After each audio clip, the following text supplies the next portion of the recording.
पूर्वापार चालत आलेल्या माघ महिन्यातील वसंत पंचमीला सरस्वती देवीचं पूजन करण्यासाठी बेसन पिठाचा शिरा किंवा केशर भाताचा नैवेद्य दाखवला जातो। तर आज आपण हा बेसन पिठाचा शिरा वसंत पंचमी स्पेशल तयार करत आहोत।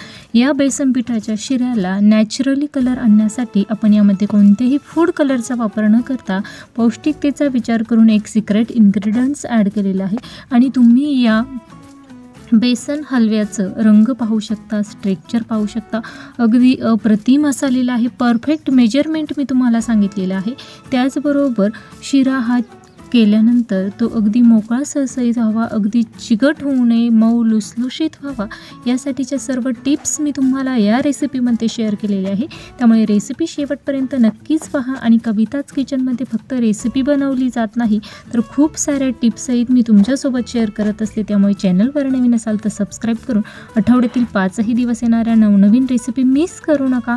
नमस्कार, मी कविता, कविताच किचनमध्ये तुम्हा सर्वांचं खूप खूप मनापासून स्वागत करते। आज आपण वसंत पंचमी स्पेशल बेसन हलवा तयार करणार आहोत। त्यासाठी मी पाऊण वाटी तूप घेतलेलं आहे। सर्व मेजरमेंट ह्याच वाटीच्या मापाने आपण मोजून घेणार आहोत। त्यातील थोडंसं तूप मी बाजूला ठेवलेलं आहे। या ठिकाणी तूप हे कडकडीत गरम करून घ्यायचं आहे। तूप छान असं गरम झाल्यानंतर तुम्हाला यामध्ये त्याच वाटीच्या मापाने 1 वाटी बेसन पीठ टाकायचं आहे। त्यानंतर आपण अगदी थोडंसं वरती टाकणार आहोत। पाऊण वाटीसाठी तुम्ही 1 वाटी बेसन देखील वापरू शकता, परंतु मी पाऊण वाटीसाठी 1 वाटी आणि अगदी थोडंसं वरती एवढं बेसन पीठ घेणार आहे।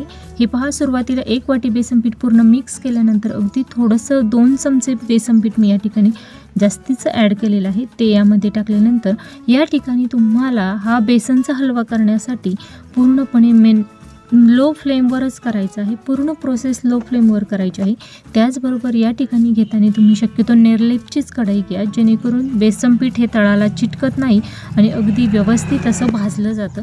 त्याचबरोबर नेरलेपची कढई नसेल तर तुम्ही कोणतीही घ्या, परंतु जाड बुडाची कढई घ्या आणि लोखंडी कढई शक्यतो घेऊ नका। हे पहा, अगदी एकसारखं हलवं छान असं आपल्याला या पिठाचा रंग बदलेपर्यंत व्यवस्थित असं भाजून घ्यायचं आहे। आता या बेसन हलव्याला कलर येण्यासाठी मी या ठिकाणी 7 ते 8 केशरच्या काड्या टाकलेल्या आहे। तुम्ही हवं तर त्या दुधामध्ये किंवा आपल्याला जे नंतर पाणी ॲड करायचं आहे ते पाण्यामध्ये देखील केशरच्या काड्या टाकू शकता, परंतु मी अशा पद्धतीने पिठामध्येच केशरच्या काड्या टाकल्या आहे, जेणेकरून पिठासोबतच या केशरच्या काड्यांचा रंग जो आहे तो या पिठामध्ये उतरेल आणि व्यवस्थित असा रंग आपल्या या हलव्याला येणार आहे। त्यामुळे कोणत्याही फूड कलरचा वापर न करता मी अशा पद्धतीने केशरच्या काड्यांचा यूज केलेला आहे। त्याचबरोबर मीडियम फ्लेमवर या बेसन पिठाचा पूर्णपणे घरभर वास सुटेपर्यंत तुम्हाला छान असं 20 मिनटं लो फ्लेमवर परतवून घ्यायचं आहे। बेसन जर व्यवस्थित असं परतवलं गेलं नाही तर तुमचा हलवा हा थोडासा चिकट असा होणार आहे। त्यामुळे तुम्हाला बेसन हे अगदी लो फ्लेमवर व्यवस्थित असं छान असं तुपामध्ये भाजून घ्यायचं आहे। हे पहा, तुम्ही पाहू शकाल साधारणतः 20 मिनिटांनंतर छान असं पातळ असं मिश्रण झालेलं आहे।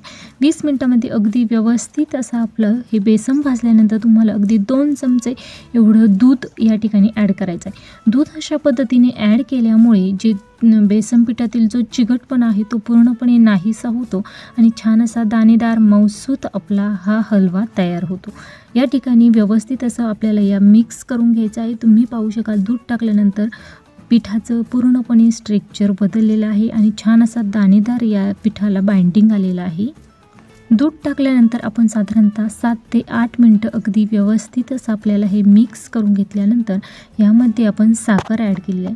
साधारणतः 1 वाटी बेसन पिठासाठी मी पाऊण वाटी या प्रमाणामध्ये साखर ॲड केलेली आहे।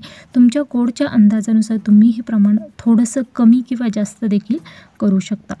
साखर टाकल्यानंतर तुम्हाला ती साखर यामध्ये पूर्णपणे विरघळून घ्यायची आहे।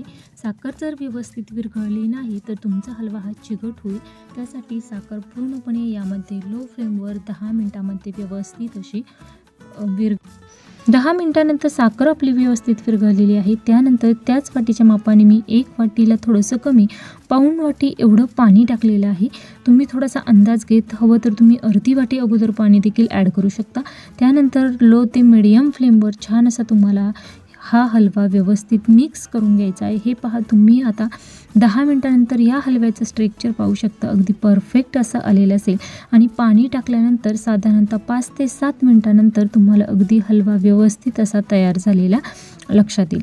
हे पहा, तुम्ही पाहू शकाल जसं जसं आपण हा हलवा व्यवस्थित मिक्स करत आहोत, यामधील जे पाणी ॲब्झॉर्ब केलं जात आहे तसा तसा हलवा अगदी व्यवस्थित असा आपला बनवून तयार होत आहे। 7 ते 8 मिनिटानंतर आपला हलवा तयार आहे आणि यामध्ये आपण विलायची पावडर टाकलेली आहे। साधारणतः 2 चमचे एवढी विलायची पावडर मी ॲड केलेली आहे। आता आपण यावर छान अशी तुपाची फोडणी देणार आहोत। यामध्ये तुमच्या आवश्यकतेनुसार, आवडीनुसार तुम्ही यामध्ये काही ड्राय फ्रूट्स ॲड करू शकता। या ठिकाणी मी आता गॅस बंद करणार आहे। हे पहा, छान असा आपला हा मऊसूत अगदी व्यवस्थित असा हा हलवा बनवून तयार झालेला आहे। तुम्ही या हलव्याचा रंग पाहू शकता, स्ट्रेक्चर पाहू शकता, अजिबातही चिकट झालेला नाही। छान असा दाणेदार मऊसूत आपला हा हलवा बनवून तयार झालेला आहे। आता यावर आपण तुपाची छान अशी फोडणी देणार आहोत। हे पहा, अगदी छान असा तयार झालेला आहे। आता या ठिकाणी फोडणी पात्रामध्ये मी शिल्लक जे तूप ठेवलेलं होतं ते टाकलेलं आहे। तूप छान असं गरम झाल्यानंतर यामध्ये बदाम टाकलेले आहे। बदाम छान असे 2 मिनिटं फ्राय केल्यानंतर आपण यावर तुपाची फोडणी देणार आहोत आणि अशा पद्धतीने आपला हा हलवा तयार झालेला आहे। आपण हा गरमागरम एका डिशमध्ये सर्व करणार आहोत। या वसंत पंचमीला अशा पद्धतीचा बेसनचा हलवा नक्कीच बनवून पहा। रेसिपी कशी झाली ते मला कमेंट बॉक्समध्ये नक्कीच कळवा। रेसिपी आवडल्यास लाईक करा, जास्तीत जास्त शेअर करा। चॅनलवर नवीन असाल तर सबस्क्राईब नक्कीच करा आणि आठवड्यातील 5ही दिवस येणाऱ्या माझ्या नवनवीन रेसिपीज पाहायला विसरू नका। हे पहा, अतिशय छान असा आपला हा बेसन पिठाचा हलवा बनवून तयार झालेला आहे। अगदी रंग, स्ट्रेक्चर तुम्ही या हलव्याचं पाहू शकता, परफेक्ट असा आलेला आहे। अगदी छान असा दिसत आहे। वेळात वेळ काढून माझी रेसिपी शेवटपर्यंत पाहिल्याबद्दल धन्यवाद।